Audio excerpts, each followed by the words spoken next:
Suelo hablar en femenino, así que si aparece un hombre, ahí no me importa, yo voy a hablar en femenino igual siempre, aunque hayan, aunque hayan hombres presentes, chiquillas, siempre. Y chiquillas no uso porque todavía no me acostumbro, todavía no utilizo, no politizo el lenguaje inclusive, así que si alguien necesita también que adecue algún tipo de artículo, también me avisan porque no tengo problema con eso, solo que no estoy acostumbrada a todo. Entonces, el curso se llama Aproximaciones en torno a una filosofía de mujeres, ya clase número 2, entonces la mujer, ¿cierto? Ay, se me pierde el PPT porque están ustedes aquí, las veo ustedes, ¿ya? La mujer, ¿cierto? Como símbolo y estudio a partir de la Grecia clásica. Y aquí tenemos entonces una pintura que nos da ese ambiente, ¿cierto? Eso intento yo, que haya como un ambiente para empezar a entender, ¿ya? Esto de lo clásico, de lo griego. Y bueno, los que somos estudiantes de filosofía, ahí me puede apoyar a lo mejor Carolina, siempre volvemos a Grecia, es como un tic, siempre, en filosofía, en política, en ética, en existencialismo, todo, siempre volvemos a Grecia. Y a mí me encanta. Entonces, obviamente, por eso hice mi tesis en este tema, porque me fascina Grecia. Eso como lo personal, ya más bien a lo teórico, ¿por qué es importante? Bueno, porque hay muchos simbolismos griegos, ya como fueron siglo de oro, como Atenas fue esta ciudad cosmopolita que nos heredó, muchísima tradición que nos heredó, muchísima, ¿cómo decirlo?, cultura, ¿ya? De Grecia se nos hereda toda esta cultura, toda esta fuente de información. Siento que también en ese sentido es bueno volver. Entonces, como introducción, saber claramente que había un rol determinado para la mujer, ¿ya? Y hay un rol real, ¿cierto? Social, político, cultural para la mujer en Grecia. Hablemos del siglo séptimo, sexto, quinto, ¿ya? Quedémonos por ahí en Grecia. Y antes de Cristo, claramente. Y también hay un contexto imaginario, ¿cierto? Fantasioso, que hay, como nos dicen, del teatro. Ya el teatro griego, la literatura griega, partió, chiquillas, básicamente aquí. Ya pueden haber otros antecedentes en Oriente, ¿cierto? China también ahí nos lleva hartos años eh, de cultura. Si tuviésemos que irnos más atrás, claramente ahí ellos nos ganan. Pero para nosotros los occidentales, Grecia suele ser nuestro primer antecedente cuando volvemos al pasado. Entonces, socialmente hablando, no hay mucha diferencia con la tradición que todas conocemos y que siempre hemos escuchado. La mujer se remite al hogar, ¿ya? La mujer ateniense principalmente, no me voy a meter con las otras polis porque saben que eran distintas, las espartanas también tenían ahí otro rol, etcétera. Pero en Atenas principalmente, la primera palabra que se nos debería venir a la mente cuando pensamos en una mujer griega es la casa. Ya, y como se nos podría imaginar en cualquier otra cultura, ¿no? Siempre fuimos un rango menor, un rango doméstico. La política, ya la sociedad, el trabajo activo, ¿cierto?, de la cultura ateniense era de hombres. Excepciones, los presocráticos. Los presocráticos eran filósofos que sabemos que estaban antes de Sócrates, ¿cierto? Ellos sí aceptaron en sus escuelas y en sus academias a mujeres. Pero en la academia de Platón, por ejemplo, ya no. No, no, no. No, eran solamente hombres y los que sabían matemáticas, ¿cierto? Fuera de la academia decía que no entre el que no sabe geometría, que no entre el que no sabe matemáticas. Entonces yo, por ejemplo, aparte de ser mujer, no iba a poder entrar porque matemáticas tampoco sé. Volviendo al tema de la mujer, bueno, casa, hijos, maternidad, ¿cierto? Entonces, avancemos aquí, vamos a cambiar la imagen, si es que ¿me dejó? Sí. Oikos, ya, no sé si han visto el yogur griego que se llama oikos. Oikos significa casa, significa hogar. Entonces yo siempre que veo el yogur me acuerdo de mi tesis y es como, ¿por qué se llama así este yogur? No puedo creerlo, me persigue la tesis. Bueno, significa casa, significa hogar, el oikos. Y bueno, ese era el lugar para la mujer tradicionalmente, ¿ya? Políticamente el puesto era nulo, como les mencionaba, la crianza de los hijos. Esa era como nuestra labor como mujeres, o sea, cómo participaba yo, ya, cómo participaba yo como mujer de la tradición o de la cultura. Yo creaba los futuros, ciudadanos. Y que bueno, si mis hijos, sobre todo mis primogénitos, eran hombres, ¿cierto? Se suele tener esa idea de que los primigenios deberían ser varones, porque así yo criaba los nuevos ciudadanos. Después podía tener hijas y tener mujeres para tener más hijos, porque esa era como la función también, la crianza. Y ahí hay muchos datos en Grecia de cómo la mujer establecía estas relaciones de crianza. En un inicio, los niños y las niñas eran criados iguales, por ejemplo, hasta cierta edad, hasta como los 4 o 5 años era lo mismo. Jugaban con lo mismo, tenían las mismas actividades, la ropa no cambiaba mucho, pero ya cuando los niños empiezan a tener una educación académica, ahí se dividen los roles. El varón pasa a ser educado por el padre, a ser educado por un tutor, y las niñas, las mujeres nos quedamos en casita, tejiendo, cosiendo, cocinando, limpiando, aprendiendo de nuestra madre el rol que tenemos que seguir conservando en la tradición. Para luego casarnos, ¿cierto? Matrimonio es uno de los roles más importantes también. Yo tenía que casarme con un hombre importante. Ya Atenas era súper nacionalista en ese sentido. Era como, por ejemplo, yo no me podía casar con uno que no fuera ateniense. ¿Ya? Y ahí el discurso de Pericles también nos puede hacer algo de, de eco, ¿cierto? Esto de que Atenas era muy, no quiero, patriota, eso, patriota. Entonces, ojalá me casara con un buen ateniense, ojalá que tuviera un buen trabajo para yo establecer entonces un vínculo con este hombre y tener más hijos y así generar la nueva, valga la redundancia, generación de ciudadanos para mi polis, ¿cierto? La vida de la mujer entonces era bien simple, esto de andar paseándose, de andar mostrándose, que nosotros podemos a lo mejor asignar como culpa al cristianismo. No, no, no, los griegos también la tenían. No, pues no te andes mostrando. No andes por ahí paseando, no andes por ahí conversando con otro hombre, como se te ocurre. Entonces, eran pocas las mujeres las que se atrevían. Una de estas pocas mujeres era eh, una amiga de Sócrates, que se me acaba de ir el nombre. Lo tenía aquí y cuando la mencioné, se me fue. Así que si alguna se acuerda, o Luis, ayuda, torpedo, ¿cómo se llamaba esta mujer? Se me acaba de ir el nombre y me odio cuando me pasa eso, porque me pasa constantemente. Esa es Eh, la, perdona, yo era la Aspasia, ya, esta mismísima. Ya, entre la misma. Aspasia, sí, y Diotima también andaban por ahí las dos, y eran poquísimas, entonces que se dedicaban, pero a conversar, eran muy mal vistas. Pero aún así, por ejemplo, cuando leemos el banquete de Platón, sabemos que ahí era bien respetada por Sócrates, esta mujer. Porque él tenía personalmente un respeto bastante amplio para las mujeres, pero obviamente es una excepción. Claramente es una excepción. No es algo que se daba tradicionalmente. La otra opción que teníamos las mujeres en Grecia era ser sacerdotisas, cuidar los templos de los dioses, quedarnos ahí vírgenes, ¿cierto? Y en algún minuto ofrecer nuestra vida a la divinidad, cosa que después se sigue repitiendo en Cristo. Así que ahí estaban sus opciones, o se casaba y tenía hijos, o se dedicaba al trabajo del templo, al culto, ¿cierto? A la parte religiosa de la tradición griega. Eso, como hablando como sociedad. Y ahora pasando al tema de la religión, ¿saben quién es ella? Esa imagen que está ahí, ahora les doy el espacio para que puedan hablar. ¿Quién es ella? Pandora, si no me equivoco. Pandora, ¿cierto? ¿Se saben el mito de Pandora? La Sí. caja, ¿sí? Para no tener que contar la historia completa, ¿cierto? A mí me encanta el mito de Pandora, lo encuentro precioso.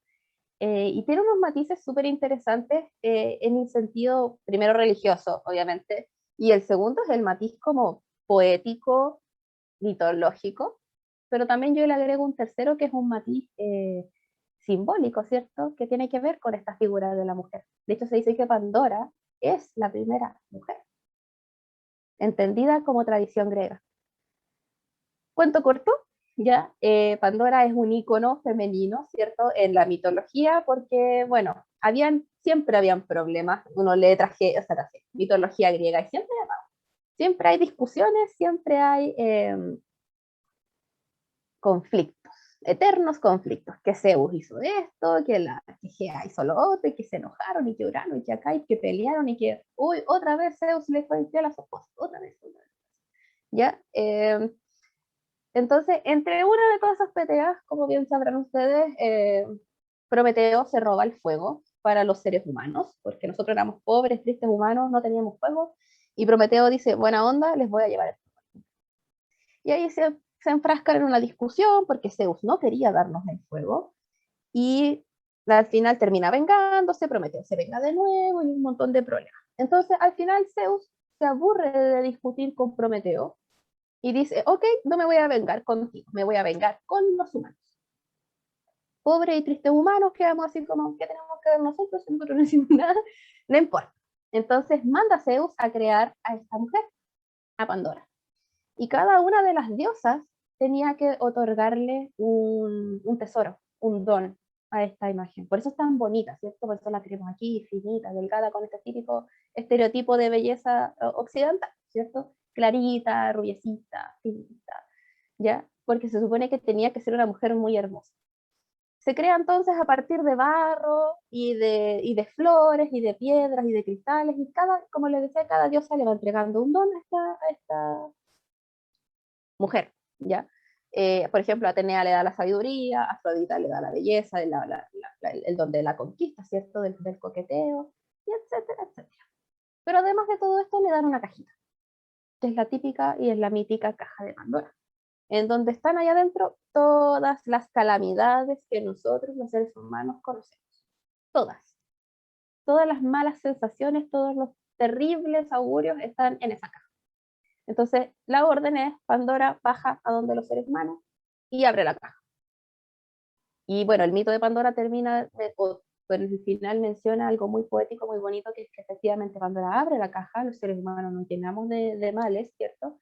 Pero adentro de la caja queda solamente una cosa, que no alcanza a salir, y es la esperanza.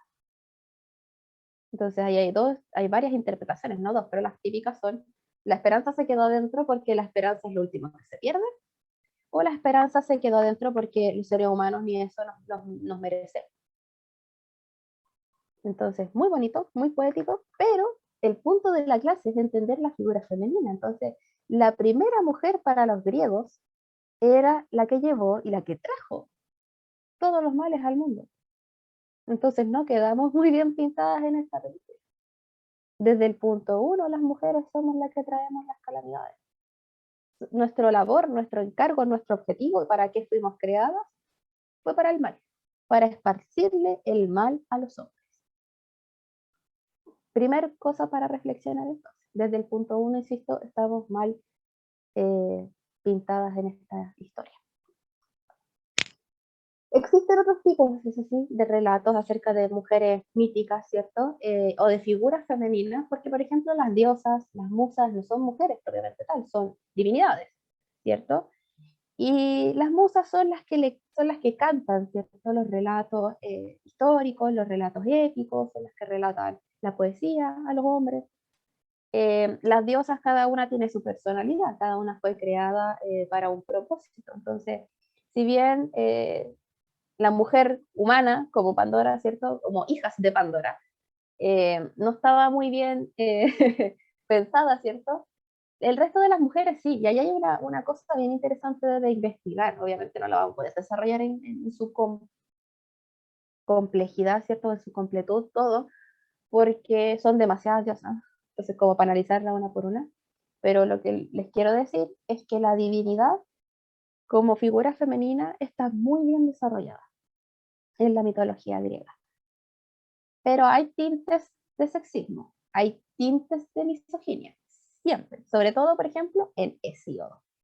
Hesíodo es el rey de los misóginos, ya la tradición hesiódica es, bueno, Hesíodo es anterior a Homero, o no, posterior, o coetáneo, ya, siglo VII antes de Cristo, estamos ahí bien lejos.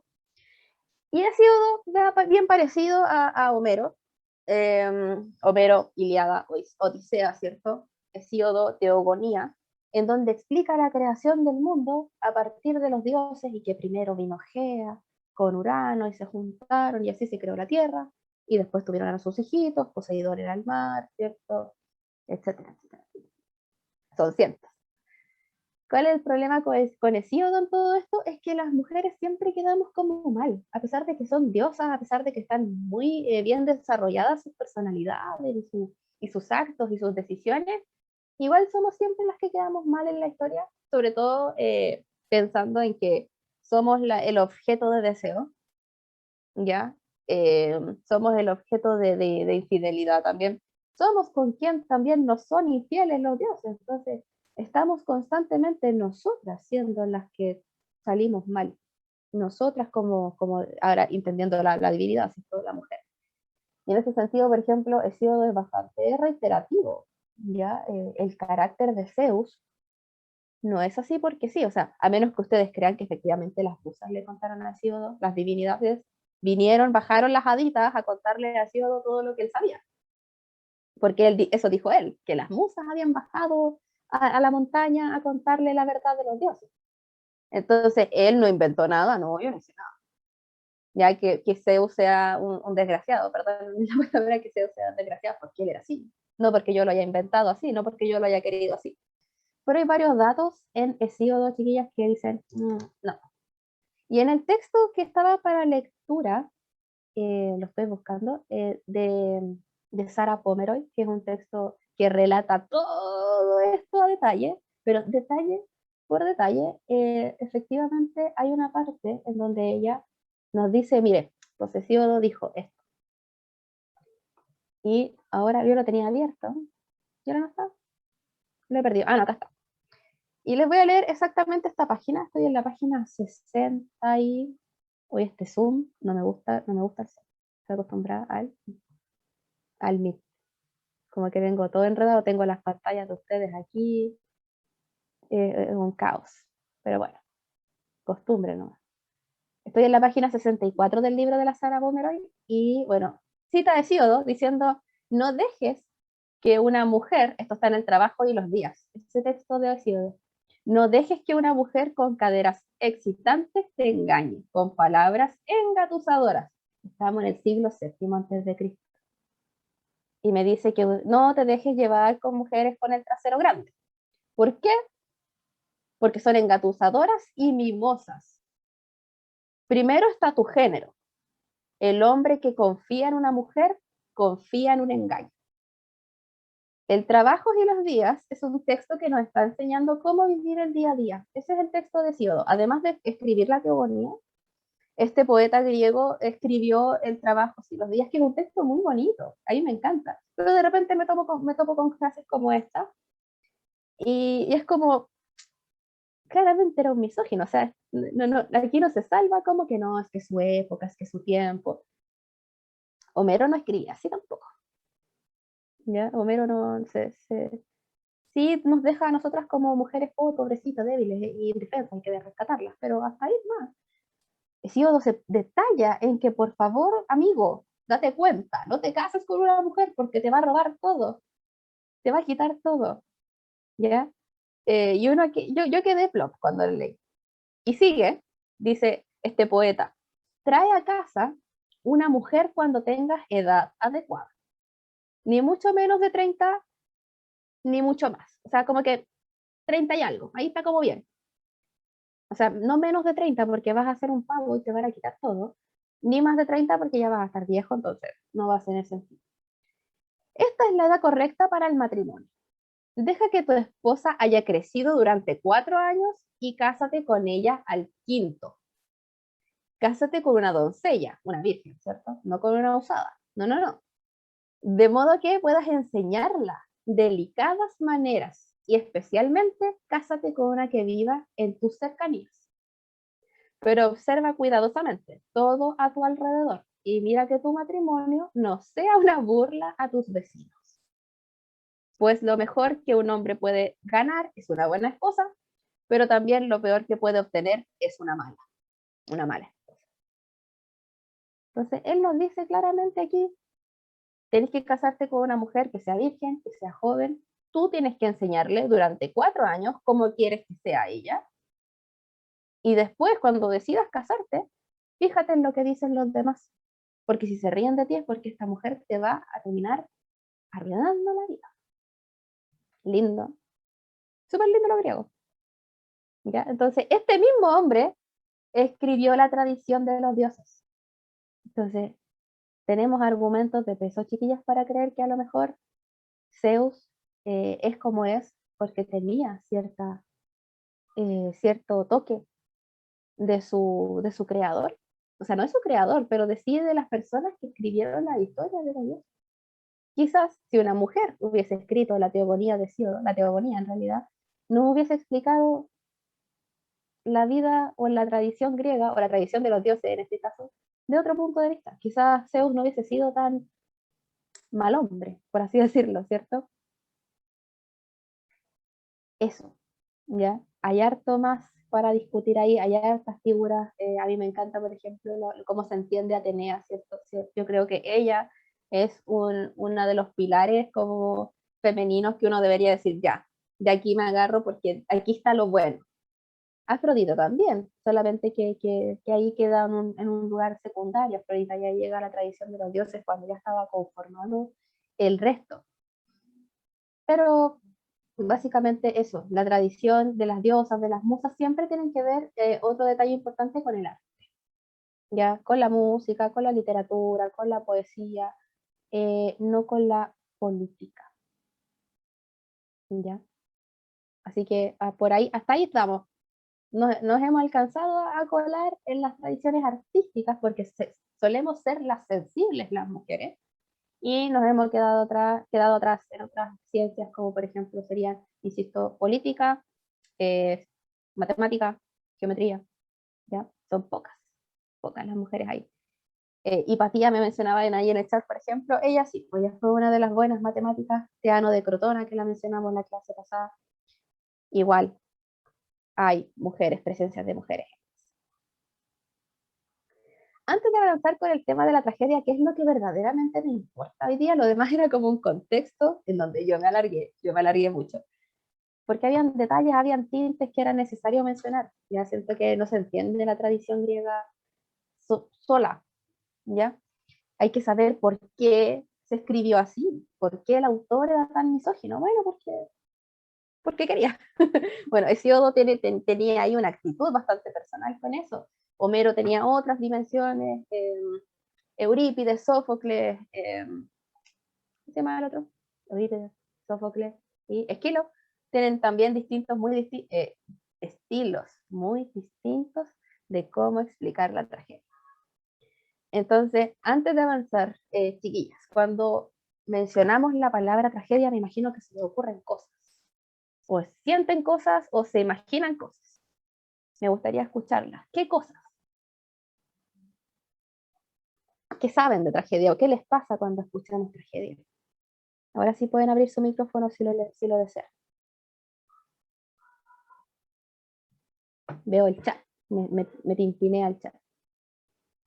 ¿Ya? Muerte. Sí, yo creo que sí. Uno dice tragedia y piensa muerte. Y es un tema potente, porque claramente a las que estudiamos filosofía, la muerte siempre es un tema que nos llama, ¿cierto? A pesar de que no es el más bonito, ya generalmente es todo lo contrario. La tragedia nos llama a la muerte. El mensaje, y por eso se llaman así tragedia, es porque esto no tiene un final feliz. No, no, nunca. ¿Qué más? ¿Qué más se nos viene a la mente cuando hablamos de tragedia? La caída de una persona, su reputación o su vida. ¿Ya? Caída, yo creo que esa es una palabra así como que uno cae o se choca con la realidad. La desgracia y el drama, nos dice Sofía. Desgracia, yo creo que ahí va también. Es como una teleserie, ¿cierto? Las tragedias eran como las teleseries del siglo V antes de Cristo. Y uno se quedaba ahí pegado, mirando qué pasaba. E insisto, no hay muchos finales felices en la tragedia, no suele tener eso. ¿Ya? Hoy justo ya hablaron harto. Se me fue. Entonces tenemos Edipo Rey, Antígona, Electra, exacto, Sófocles. Tenemos el tema de la realidad. Efectivamente, chiquillas, las tragedias son realidades. Ya las tragedias tenían un rol educativo. No era solamente porque sí o porque se me ocurrió escribir una tragedia. No, tenían enseñanzas, tenían un mensaje. ¿Ya? Transgresión del orden, nos dice Mónica, establecido que debe ser restaurado. Excelente. Transgresión. ¿Y por qué es tan importante la palabra transgresión, desgracia, muerte y todo eso? Porque además, principalmente en Eurípides, y bueno, igual en los otros, en Sófocles y en Esquilo, la mayoría de nuestras heroínas son mujeres. En Eurípides, por lo menos, de las 17 tragedias que nos quedaron, 15 son mujeres, las protagonistas. Había más, ya hay muchas más tragedias, pero se nos fueron yendo ahí en la vida. Agonía también nos dice Carolina, agonía. Qué terrible esto de la tragedia. Y yo siempre digo, ¿por qué me interesó hacer la tesis en esto? Si no son palabras agradables, para nada. O sea, ¿quién quiere hablar de agonía? ¿Quién quiere hablar de desgracia? ¿Quién quiere hablar o estudiar sobre la muerte? Yo. Yo y algunas más, ¿cierto? Porque es un tema interesante, porque obviamente todos nos vamos a morir. Todas hemos vivido desgracias. Y por lo general a veces nos sentimos identificadas con las desgracias de estas mujeres. Esa es la fortuna de que las protagonistas sean mujeres, que nos sirven para sentirnos identificados. Mi profesor guía de tesis, eso sí me dijo, ojo, te estás identificando mucho con la protagonista. Porque es una tesis, no es la historia de tu vida. Y yo así como, yo no me había dado cuenta, ya, pero se notaba en cómo estaba escribiendo, en cómo que le estaba poniendo mucha pasión a la. Bien, perfecto. Entonces, nos vamos a concentrar en esto de la tragedia y claramente las mujeres tuvimos un rol principal acá porque nosotras somos las que estamos como consignadas como las locas, ¿cierto? Las histéricas, las pasionales, las que pierden el control del razonamiento. El hombre no. Piensen que en el siglo V antes de Cristo, que es el siglo en el que seguimos, Platón y Aristóteles ya habían instaurado esta idea de que la razón es la que domina la virtud humana. Entonces todos los hombres eran como, sí, sí, yo soy muy virtuoso, sí, sí, yo soy muy sabio, soy muy racional. Las mujeres no. Las mujeres, no, ellas lloran, ellas sufren, ellas sienten cosas, nosotros no, nosotros somos racionales, somos matemáticos, ¿cierto? Somos políticos, nosotros entendemos las cosas desde un punto de vista equilibrado. La mujer es la desequilibrada, nosotras somos las que perdemos la cordura. Por lo tanto, personajes ideales para las tragedias, ¿cierto? Y aquí está mi personaje favorito. Ellas limpian, ya las mujeres limpian, ellas tienen tiempo para estas cosas, nosotros los hombres no teníamos tiempo para eso. Y bueno, Medea, mi queridísima Medea, me acompañó ahí mi último año de universidad. Estaba el texto ahí en la lectura complementaria. Entiendo que no la hayan podido leer porque uno no tiene tiempo, ¿cierto? Estamos en un mundo en donde el tiempo vale oro. Pero alguien podría decirme si sabe quién es esta mujer. Es una tragedia de Eurípides, ¿ya? Insisto, estamos en el siglo V antes de Cristo. ¿Saben quién es? ¿Saben qué le pasó? ¿Por qué es tan importante o por qué yo habría elegido a Medea en vez de cualquier otra, que hay muchas? O les cuento la historia. Voy al chat.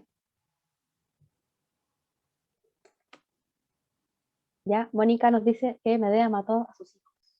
Ya, hay spoiler, lo siento, alerta de spoiler. Medea mató a sus hijos. ¿Por qué mató a sus hijos? ¿Saben? ¿Cuál habrá sido el motivo tan grande para que una madre mate a sus dos hijos? ¿Qué la llevó, qué impulsó a Medea a matar a sus hijos? Locura, nos pregunta Javiera. Puede ser, pero hay una razón más específica por la que Medea lo va y mata a sus dos hijos. Ya, puede ser por rabia, nos dice Yaritza, sí, va unida la rabia con la locura. Pero Mónica acertó ahí en el detalle, ya, porque se quería vengar de un hombre. Venganza, chiquillas. Esa fue la razón por la que Medea fue y asesinó a sus hijos. Y por un hombre, ojo, no fue cualquier venganza, fue porque se quería vengar de un hombre. Les cuento la historia entonces así, bien rápido. Ya, Eurípides es un autor que está catalogado como uno de los grandes misóginos también de la historia, pero extrañamente todos sus personajes son mujeres. Ahora, tiene sentido igual porque, insisto, tenemos esta idea de que la mujer es la loca. La mujer es la pasional, la mujer es la que se vuelve, ¿cierto?, a esta locura, a este desenfreno. Medea conoce a su esposo Jasón cuando ella era jovencita, ya vivía muy lejos de Atenas, en Corinto. Y llega este joven Jasón y se conocen y ya la cosa parte mal. Esto pasa antes de Eurípides, ya la tradición griega es un árbol genealógico. No te puedes leer solamente una tragedia, tienes que leértelas todas para entender cómo se relacionan todos los personajes. Entonces, bueno, esto pasa antes, se conocen antes y ya partió mal porque el papá no quería que se casara con Jasón, ya porque le querían quitar el trono. Entonces le dice, no, hija mía, no te cases con él, por favor. Y ella insiste, insiste porque se enamoró. Se enamoró a tal punto de que, bueno, detalle, paréntesis que mencionaba antes, Medea es hechicera, Medea es como bruja. Ella se dedica al fármacon en griego. En español, fármacon es como hierba, es como medicina, es droga, un fármaco, ¿cierto? Un remedio. Pero no solamente sirve para curar, sino que también sirve para envenenar. ¿Ya? Entonces tenía una habilidad muy buena, ya de las pocas mujeres que tenían esa habilidad, en la tragedia por lo menos. Entonces ella como buena hechicera, como buena dominadora de los fármacos, se hace de estas armas para huir. Ella huye con su enamorado y su hermano sale persiguiéndola. El papá le dice, anda a buscar a tu hermana. Y en el camino su hermana le tira veneno y mata a su hermano. Ya, o sea, partimos por eso. Tan enamorado estaba de Medea de Jasón que cuando la sale persiguiendo a su hermano, lo mata. Ella lo mata, ella lo envenena. Terror, terrible.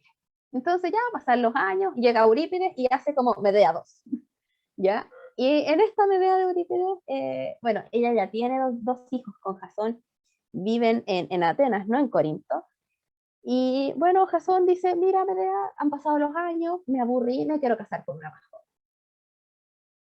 No, obviamente este hombre no pensó dos veces las cosas, porque si él vio cómo esta mujer reaccionó ante, no sé, la persecución de su hermano, que no le importó matarlo, ¿cómo crees que iba a reaccionar contigo? Este hombre no la pensó. Entonces, obviamente Medea queda así mal.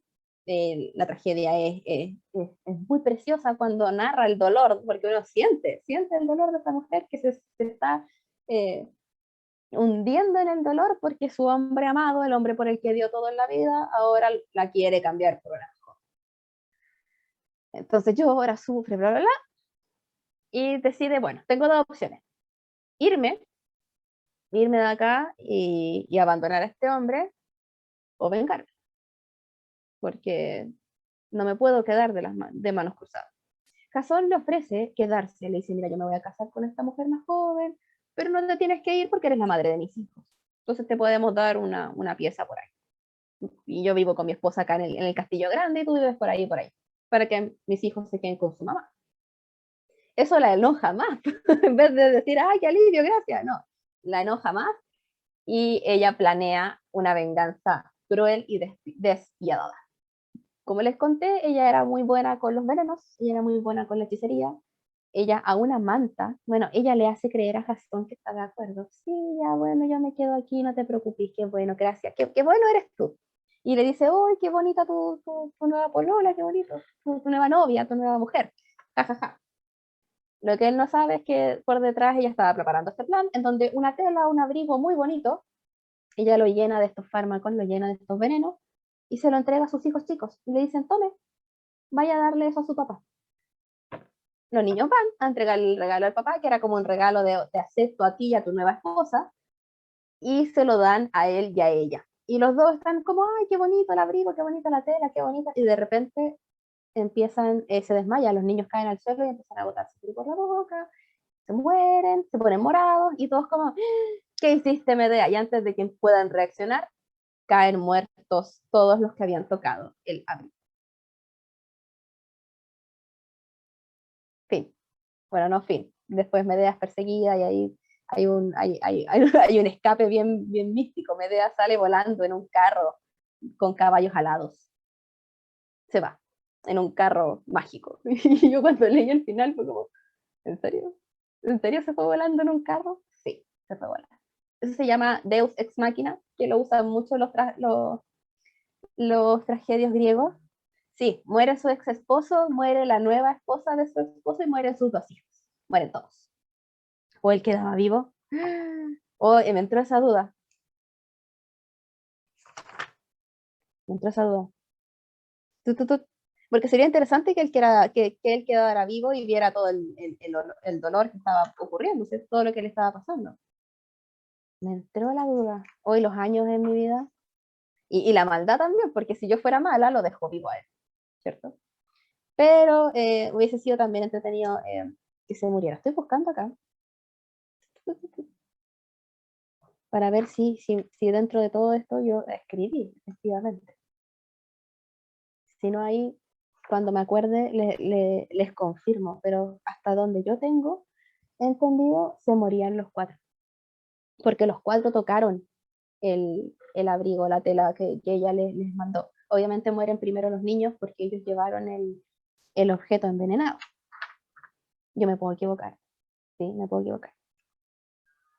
Pero bueno, dejemos ahí el final abierto, lean la tragedia para que se enteren. Pero ella en verdad estaba muy, muy, muy mal. Les voy a leer un pedacito de Medea. Dice, tengo muchos caminos de muerte para ellos. Ella tenía muchos planes para matarlos. Pero no sé, amigas, de cuál echaré mano primero. Prenderé fuego a la morada nupcial o les atravesaré el hígado con una afilada espada, penetrando en silencio en la habitación en que está extendido su lecho. Tenía varias opciones, pero ella optó, es que ese detalle es importante porque ella opta por matar a sus hijos. Podría haber ido a la pieza, les podría haber dado un somnífero y haberles enterrado una espada, un cuchillo, o haberlos envenenado ahí en el sueño, pero no lo hace. Ella prefiere hacer esta artimaña más compleja. Y bueno, ahí el análisis que podemos hacer es cómo nosotras nos hacemos cargo de la maternidad. ¿Por qué es tan terrible que una madre mate a sus hijos? O sea, ¿por qué es tan terrible el infanticidio?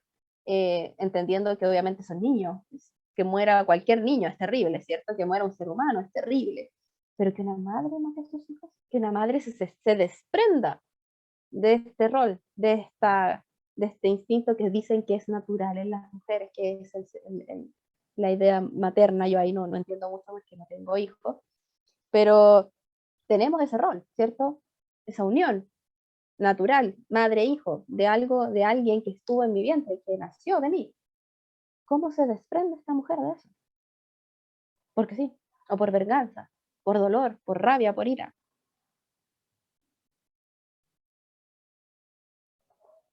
Estoy leyendo aquí. Efectivamente, el dios del sol le entrega a Medea un carruaje para que pueda escapar de esta ciudad. Así no la encuentran nunca más y ella no paga por su crimen. Terrible. Ya. ¿Cuál es lo otro interesante? Jasón sí queda vivo. Ay, qué terrible, qué lata. Mónica, muchas gracias por concretizar eso. Ya me ayuda mucho. Pero terrible para él, pues se queda solo, que esté abandonado, porque Medea se va, sus hijos están muertos, su nueva prometida está muerta. Absurdo, ¿cierto? También eso tiene que ver con ese concepto, con el absurdo. Ya hay varias versiones, me dice aquí Luis, una tradicional que es que se suicidó después de la muerte de sus hijos y su esposa, otra dice que murió aplastado por el mástil de Argos. Va a depender del autor, ¿cierto? Porque todas las tragedias ahí tienen opciones. Podríamos escribir nosotras una nueva versión en donde Jasón se muere ahí mismo, y se acabó.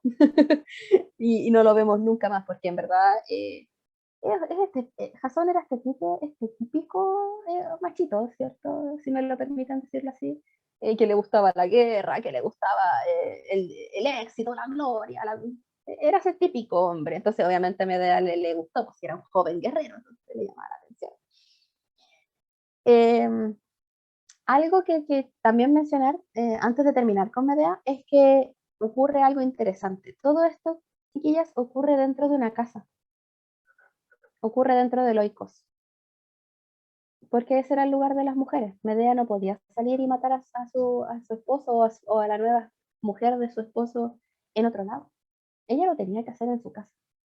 El hogar, el techo, que es el lugar más seguro para una familia, se vuelve un lugar de peligro, un lugar de muerte, un lugar de política, en el sentido de que se están cometiendo actos que van en contra de las leyes, ¿cierto? Actos que son, que se pueden catalogar como, ¿cómo se dice lo contrario a virtuoso? Se me fue de nuevo la palabra, se me van las palabras. Estoy muy vieja, estoy muy oxidada. ¿Qué ¿Vicioso? es lo vicioso, ¿cierto? Sí, puede ser vicioso, vicioso, ya no puedo ni pronunciar.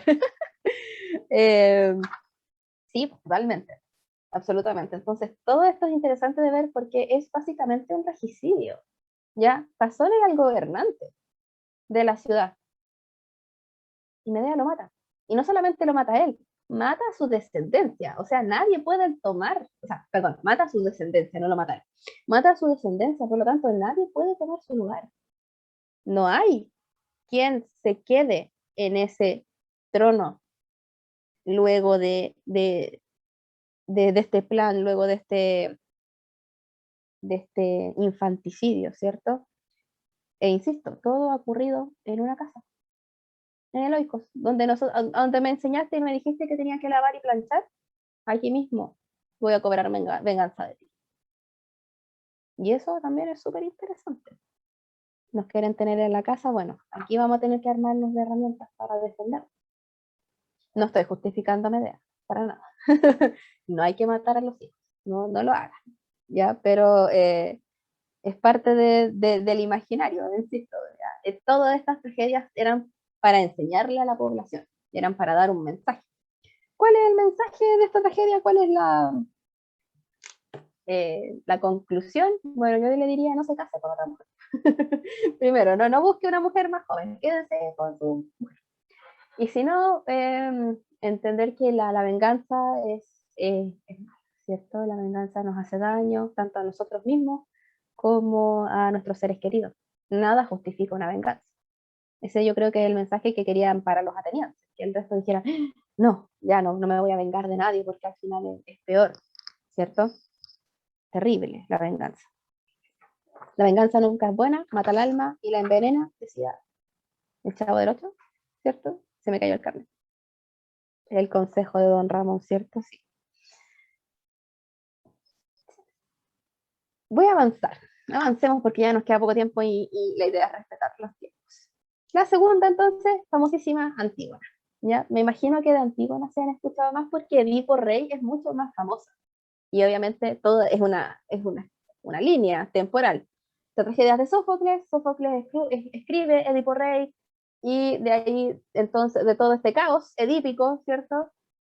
Aparece como producto de este, de no, se me olvidó la palabra, incesto, ¿cierto? Entre padre e hijo nace Antígona, ¿ya? ¿Qué más sabemos? ¿Qué sabemos de Antígona, chiquillas? ¿Qué hizo? ¿Qué le pasó? ¿Por qué también es importante? ¿O por qué siempre se vuelve en textos feministas? Yo leí un montón de textos sobre Antígona. Hay mucho. ¿Por qué?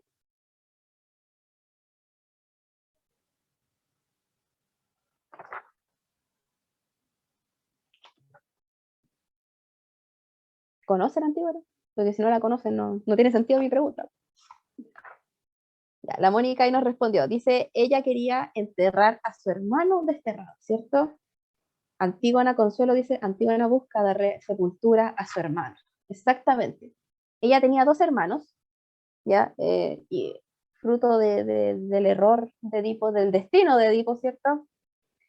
Y va contra el Estado. Sí, eso también es importante. Estos dos hermanos, como nos menciona Mónica, Eteocles y Patroclo, ya se enfrentan en una batalla por el territorio, ¿cierto? Por el poder, porque como eran dos hermanos, uno de los dos tenía que quedarse con el dicho poder. Y efectivamente uno gana, el otro muere. Patroclo es el que muere, ¿cierto? O Eteocles. si mi memoria no me engaña, Patroclo. Uy, estoy súper, súper oxidada. Esta cosa yo me la sabía de memoria. Los dos mueren. No, estoy súper mal, estoy perdidísima. Los dos mueren, chiquillas, y uno era parte de la ciudad, ¿cierto? Por lo tanto podía obtener sepultura, y el otro no, porque había sido desterrado, ¿cierto? Exacto. A uno de ellos lo entierran con honores, y el otro queda tirado ahí en el campo. Entonces Antígona dice, no, es mi hermano, y arma obviamente todo este caos trágico propiamente del diálogo trágico, y dice, yo le voy a dar sepultura a mi hermano, o sea, y va en contra de todo el mundo. Su hermana más chiquitita también la intenta detener, y Antígona dice, no, son mis hermanos, ambos merecen sepultura. Ella va al campo de batalla, encuentra el cuerpo de su hermano, y decide entonces sepultarlo. Ahí llega entonces, bueno, el malo de la historia es su tío, ¿cierto? Que impide a toda costa, o quiere impedir a toda costa, que Antígona le dé sepultura a su hermano desterrado, yendo contra toda ley, yendo en contra de toda política. ¿Ya? El acto de Antígona no es solamente un acto de emoción de que ay, le dio penita a su hermano, es un acto de ideología, es un acto de rebeldía incluso contra las leyes de su polis, lo cual para una mujer era increíble. Y Antígona sí sale de su casa, sí salió, sí se fue y fue al campo donde batallaron los hombres para darle sepultura a su hermano. ¿Cómo termina todo esto? ¿Lo logra, chiquillas? La Mónica a lo mejor nos puede adelantar. ¿Cómo termina todo esto? Obviamente no termina bien. No, no hay final feliz para Antígona tampoco.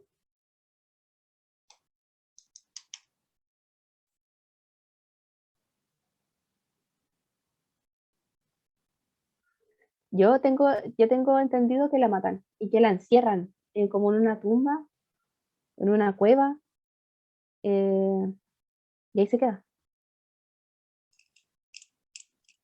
Yo tengo entendido eso. Entonces, trágico. Ella no sobrevive, no logra darle sepultura a su hermano, así como correctamente hablando, le echa un poco de tierra, ¿sí? Y suficiente, y después viene todo este altercado con su tío, se mete un jovencito que era como su enamorado, y al final caos, pelea, discusión, terrible, terrible, terrible, y la terminan a ella matando, ella no sobrevive a este caos. Que era también como al final que le quería dar Sófocles a todos los hijos de Edipo, él quería que todos los hijos de Edipo murieran trágicamente, porque ese era el destino, eso dijo el oráculo. No, ninguno iba a tener un final feliz porque desde el nacimiento ya venían como entre comillas malditos estos hombres.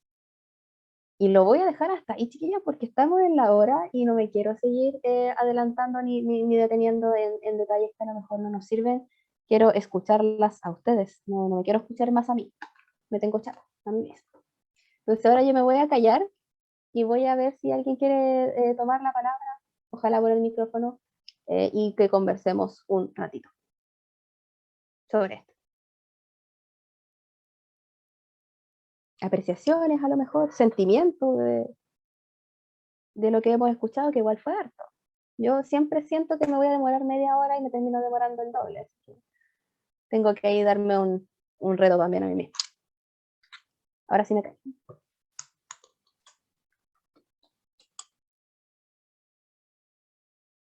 Polinices, no Patroclo. Patroclo es el de Homero, ¿cierto? Sí, es de la Ilíada, Patroclo. Por eso que también me sonaba de otro lado. Patroclo. Bueno, también matan a Patroclo, ¿no? También es trágico. Llora ahí Aquiles a su amigo Patroclo.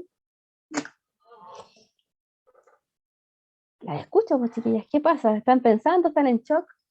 A lo mejor es súper brígido, dice Yaritza. Las historias, la verdad yo no sabía mucho de eso. Yo creo que en chileno, Mónica, brígido, ¿cómo decirlo? Como loco, así, como terrible, ¿ya? Igual a mí se me salía en chilenismo, de repente me acordaba que Mónica no, se incluye desde México. Trágico, ¿ya? ¿Cierto? Tragedia, trágico. Y ese es como el chiste también, po, de la tragedia. Y por eso es entretenida, o sea, por eso yo creo que a las que leemos tragedia nos gusta, porque es trágica. Porque si quisiéramos leer algo bonito, vemos las películas de Disney, ¿cierto? Y ahora sí Yo me callo. quería agregar como que es súper impresionante cómo una y otra vez se trata a la mujer como pasional sin pensar. O sea, por ejemplo, si Antígona hubiera pensado, ya no le doy sepultura porque voy a morir. No, a ella Ujú. se la retrata como pasional, tengo que darle sepultura a mi hermano porque es lo que yo siento. Entonces, de algún modo, incluso las mujeres que se rebelan son pasionales y van un poco en contra de lo racional, de lo que se espera de ellas.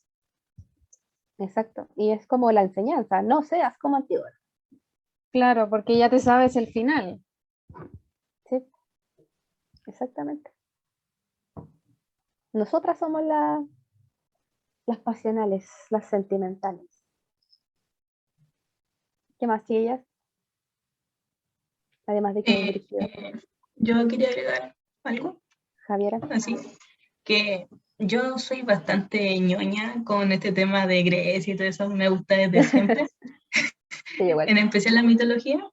y, y haciendo como el contraste en cómo se ve a la mujer en la tragedia, así como dijo Consuelo, así una mujer pasional y todo eso, contrastándolo con cómo son algunas figuras de las diosas de la mitología, que, Sí, por ejemplo, Atenea o Artemis, el nombre griego, sí, Artemis, son sí. vistas como mujeres fuertes y simbolizan cosas casi siempre relacionadas con hombres, po, como Con la lo masculino. casa, la guerra y todo eso. Incluso Afrodita en algunas versiones relacionadas con la guerra, pero en el contexto de tragedia siempre se ve como lo que no se debe hacer, todo lo contrario.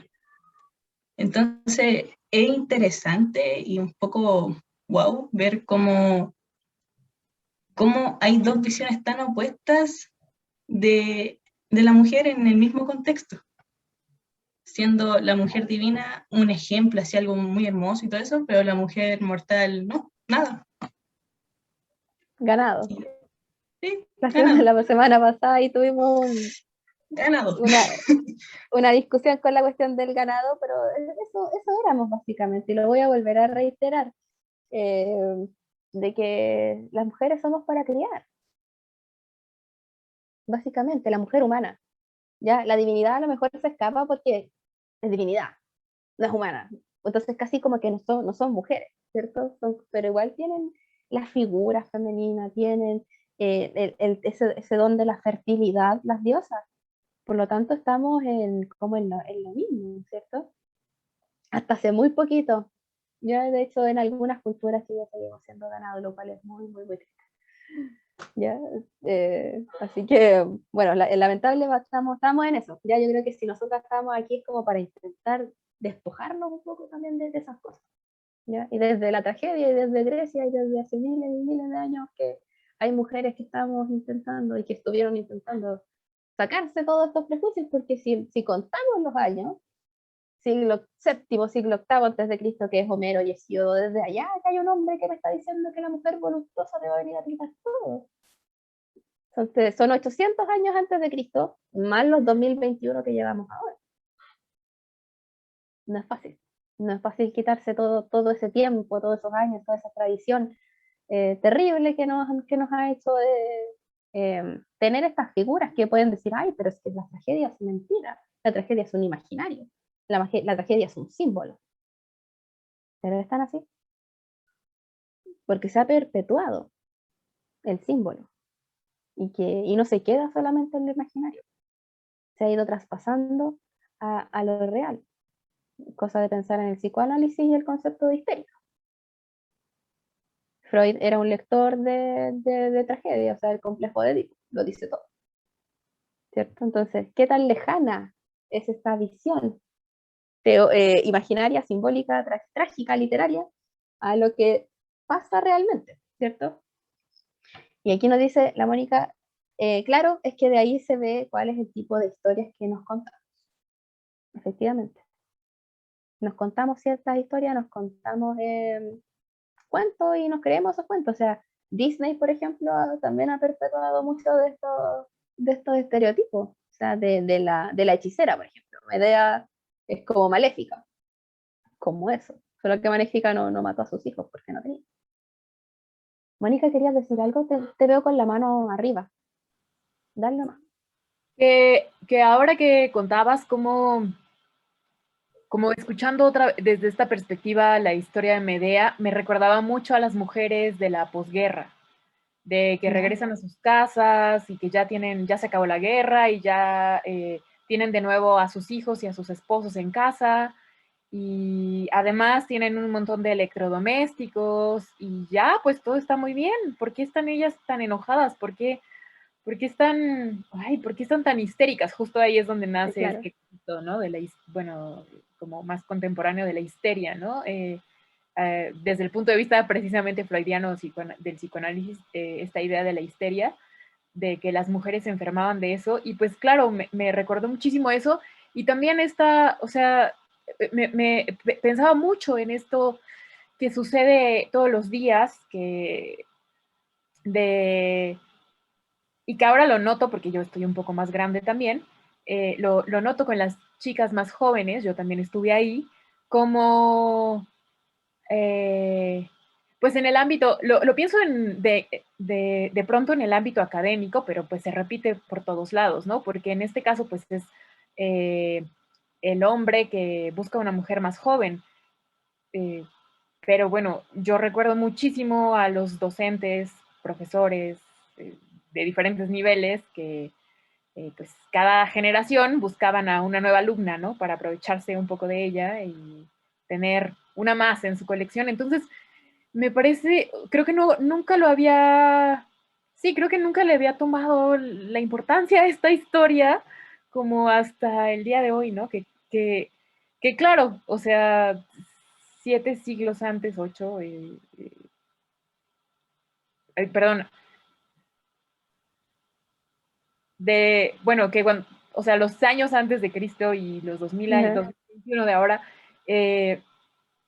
pues claro que son el tipo de historias que se están contando todo el tiempo y que se están reforzando y que además son las que vivimos a diario, ¿no? Y que pues es complicadísimo cambiarlo y que por eso creen que vemos, o sea, es difícil ya no ver esas cosas, ¿no? Es difícil cegarnos ante esas narrativas y verlas con esta perspectiva distinta desde el punto de vista de la mujer, que me parece necesario y que no podemos ya dejar de lado, ¿no? Como que ya no nos podemos hacer de la vista gorda. No, exactamente, exactamente. De hecho, en Chile estamos teniendo ahora ya una noticia terrible de un tipo de 42 años que secuestró y se llevó a una niña de 13. Y en todos lados se relata cómo se encuentra junto a la menor a este sujeto y que la menor se drogó a sus papás para escaparse con este tipo. Entonces, hablamos todo el rato de ella, de la niña, de la jovencita. Tiene 13 años. Y todos dicen, no, es culpa de ella, que ella se fue, ella quería. Es como, ¿qué te pasa? ¿Qué problema tienes? ¿Qué grave problema tienes que encuentras que la culpa es de la menor de edad y no del tipo que tiene 42 años? Claramente hay un trabajo ahí de manipulación. Claramente hay pedofilia de por medio. Entonces, sorprende mucho que sigamos hoy en día, hoy día, con este discursito de que es común y que es normal y que es básicamente cotidiano que un hombre mayor se ande buscando niñitas. Ya sea porque el discurso tradicional nos ha mostrado que siempre ha sido así y que antes las menores de edad se podían casar, ¿cierto? Mientras más chiquititas se casan. Y de hecho en Medio Oriente sigue siendo, ¿cierto? Que apenas les llega su menstruación son ofrecidas a matrimonio las chicas, pero que yo digo, no estamos en Medio Oriente, no estamos en Grecia, no estamos en la época feudal. Entonces, la mayoría de las personas que piensan eso, dice Yaritza, son personas mayores y la otra mayoría son hombres. Claro, es que Coincidentemente, se sigue justificando que es la mujer el problema, tenga la edad que tenga. Y ese es el problema, que se sigue perpetuando ese sistema así cuando muchos hombres, y que tienes razón, yo también he visto muchos hombres que comentan lo mismo, verlo como si fuera una persona o incluso un varón. No tiene la capacidad de pensar lo que está bien o lo que está mal, está en pleno desarrollo mental, está recién conociendo el mundo. Entonces es imposible que un niño desarrolle eso a esa edad. Es como Son ilógico. muy, sentimentalmente también somos muy, incluso hasta grandes, somos muy manipulables. El hombre quizás que le prometió. Y obviamente una dice, ya, pues está chata de su papá, chata de su mamá, y dice, ya me voy con el sugar daddy, este concepto que también ahora se está como problematizando. Porque es normal, es común tener un sugar daddy. Carolina, es la manito. Sí, es que justo que salió este tema, bueno, es como quizás como adelantar un poco lo que viene en la próxima sesión respecto como al rol y la figura de la mujer en Japón. Yo estaba investigando la otra vez, no me acuerdo por qué, pero me puse a investigar edad de consentimiento precisamente en Japón. ¿Ya? Y varias páginas me decían de distintos años, noticias, que la edad de consentimiento es desde los 13 años de edad. Entonces, bueno, han habido como hartos movimientos y todo para que se suba a los 16 por lo menos, ¿Ya?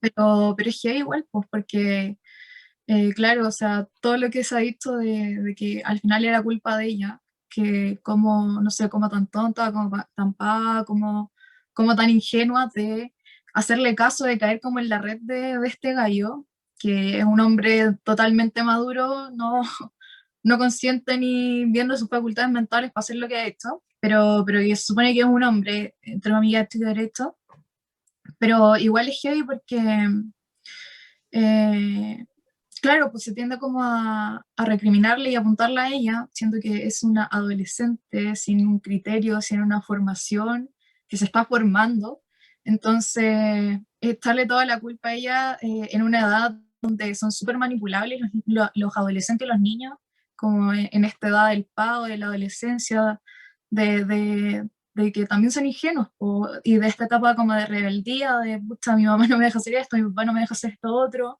Entonces, claro, pues ahí entra igual la manipulación del tipo de por medio, porque el hecho de que les haya puesto medicamentos para dormir en el té, en la comida, donde haya sido, y que los haya drogado para que no cacharan que se escapaba, eso no viene de ella. Eso en ningún momento puede venir de una niña de 13 años. O sea, tiene que haber una influencia ahí o alguien que le está diciendo, sabes qué, haz esto, haz lo otro. Porque ni siquiera como por investigar esa edad, yo creo que es como factible o es muy poco común que un cabro chico sepa que, no sé, pues con clonazepam puede hacer dormir a sus papás. Entonces, igual es heavy.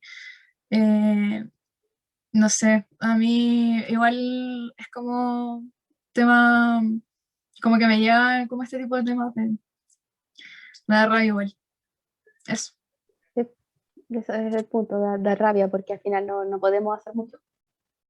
Ya, lo otro es de dónde saca. Yo siento que esa es la pregunta, ¿de dónde saca esos medicamentos? Obviamente alguien se los entregó, porque yo que tengo 28 años pues, voy a ir a la farmacia y no me van a vender pastillas. No es tan fácil. En el chat tenemos mensajes. El Luis decía, claro, el acto del hombre se cataloga como normal, ¿cierto? Incluso su posible patología se normaliza, porque, es que estaba loco, estaba enfermo. Es que es pedófilo, hay que tratarlo. Y como que se normaliza, pedófilo. No se problematiza eso. Es normal que un cuarentón caiga en eso, ¿cierto? Sofía decía, y en la mayoría de los feminicidios se habla y se juzga a las mujeres antes que al homicida. Recordar el más reciente caso de Fernanda Maciel, ¿cierto? Las noticias suelen ser así. Mónica también terminaba diciendo, y bueno, pensando un poco en la mayor parte de las representaciones de la obra, generalmente se enseña, al menos en la escuela de teatro, que perdón, que se me queda pegado. Se me fue. Como que Medea es una mala mujer, ¿cierto? Mala madre, mala mujer. Y Antígona también, Antígona, mala mujer. Y Antígona también era este estereotipo que estamos mencionando ahora. Antígona era una chica. Antígona tenía como 13, 14 años. Entonces, es una niña chica que no tiene idea de la vida. Lo mismo que está pasando ahora con el caso de esta jovencita de 3 años, una cabra chica, no tiene idea de la vida. Castíganla. Pongan su foto en todas las redes sociales. Pongan los nombres de sus familias en todas las redes sociales. Ah, pero el tipo, yo hasta hoy día no tenía idea quién era. Hoy día empezó a salir la foto y está en todos lados y yo la he ido compartiendo porque, maldito preso. Perdón, pero es como eso, o sea, no hay otra opción, no hay otro adjetivo que le pueda dar a un hombre de 40 años que secuestra, ¿cierto? Manipulando a una niña de 13 años, porque no se la llevó por la fuerza física, se la llevó por la fuerza psicológica. Y eso es lo que la gente no entiende. ¿Ya? Y eso es lo que tenemos que conversar acá también, ¿ya? La próxima semana entonces vamos a entrar como en este tema de Japón, que también es un poco complejo en el sentido de que, también hay harto para conversar ahí, lo vamos a ver desde el arte, eso sí, ya hay en el texto de que está complementario. Ahí están las obras de arte, pero en el texto de número 1 están los símbolos. Lo mismo que hoy día vimos diosas, vimos musas, vimos trágicas. En Grecia está la geisha, ¿cierto? Está la Onabu geisha, que es la samurái que peleaba ahí, que hubieron mujeres samurái. Y están las típicas monitas de Arinop, ¿cierto? Que también hay harto que decir ahí, cómo los hombres en la tradición japonesa fueron transformando estas imágenes del arte, ¿cierto? Porque el arte japonés tiene unos periodos súper eróticos, que uno dice como, wow. Y de a poco fue avanzando a lo que hoy en día conocemos como el hentai, por ejemplo, que es una de las industrias pornográficas más grandes del mundo. Sustenta a Japón el 8% de la economía japonesa por hentai, es por pornografía. Entonces, si se acaba esa industria, pierden una cantidad de dinero increíble y se vende muchísimo dentro y fuera de Japón. Entonces ahí vamos a ir conversando un poco más de eso. Y Aritza en el chat me puso, no entiendo la verdad a la sociedad. Sabiendo todo lo que pasamos, aún así siguen culpándonos de cosas realmente. Eso estamos tratando de hacer acá, entender por qué. ¿Por qué nosotras somos las culpables? Porque no lo somos, ¿cierto? Pero de alguna forma igual tenemos que entender por qué se sigue insistiendo en que yo como mujer soy la culpable y de ahí, entendiendo el problema, puedo ir a la raíz y decir como, oye, acá está el problema. O sea, esto es lo que tenemos que hacer, esto es lo que tenemos que resolver. Les dejo entonces unos últimos minutos para algún comentario de cierre, porque estamos bien pasadas en la hora.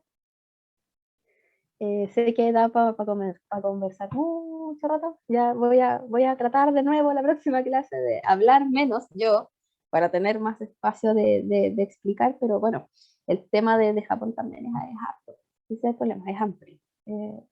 Hay harto que ejemplificar. Por eso voy a seguir el paper con las obras de arte que van a ir apareciendo, porque así es más específico. Y aparte, es mejor mirarlo.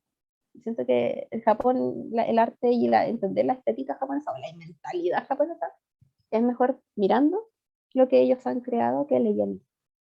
¿Ya? Pero sí es importante saber, que sepan qué son las geishas, que sepan qué son las onabu geishas o este típico también rol de la casa de la mujer, porque no nos escapamos. Las japonesas siguen hoy en día en una estructura muy fija del hogar. Feminismo en Japón es nulo, o sea, poquísimo. Porque ahí vamos a ver pues, cómo se fue heredando todo esto. Ellos también tienen ahí una mentalidad muy diferente a la de nosotros. Nosotras las latinas somos fiesta para ellos. Una cosa bien extraña. Como, no somos fiestas, somos personas, un poquito más alegres, pero personas. Así que ahora sí, me callo. Si alguien quiere decir algo así como para cerrar.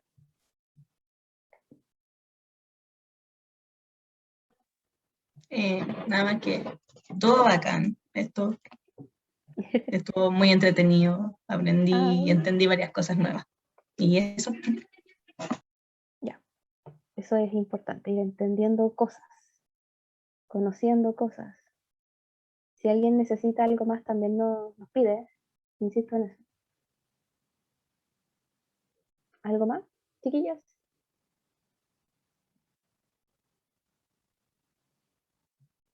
Creo que no, creo que en el chat tampoco tenemos nada nuevo, así que siendo casi las 8, chuta, nos pasamos muchísimo otra vez.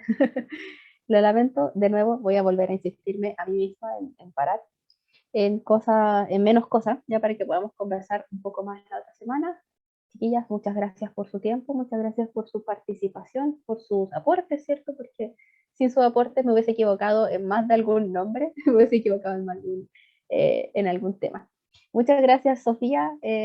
Un placer tenerla acá. Ojalá mándele saludos ahí a sus gatitos, a sus chiquillos.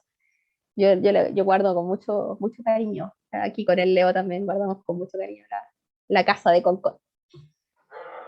Eso, nos despedimos entonces. Buenas noches, muchas gracias a todas. Las esperamos la próxima sesión. Ojalá todas puedan conectarse. Si no, queda grabada la clase. Están los textos, están los videos, cualquier cosa, chiquillas, por Classroom, por correo, por Instagram. Nos molestan y nos piden lo que necesiten.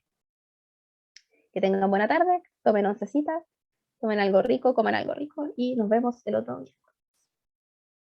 Nos vemos, muchas gracias. Nos vemos, que estén súper, súper bien. Chao.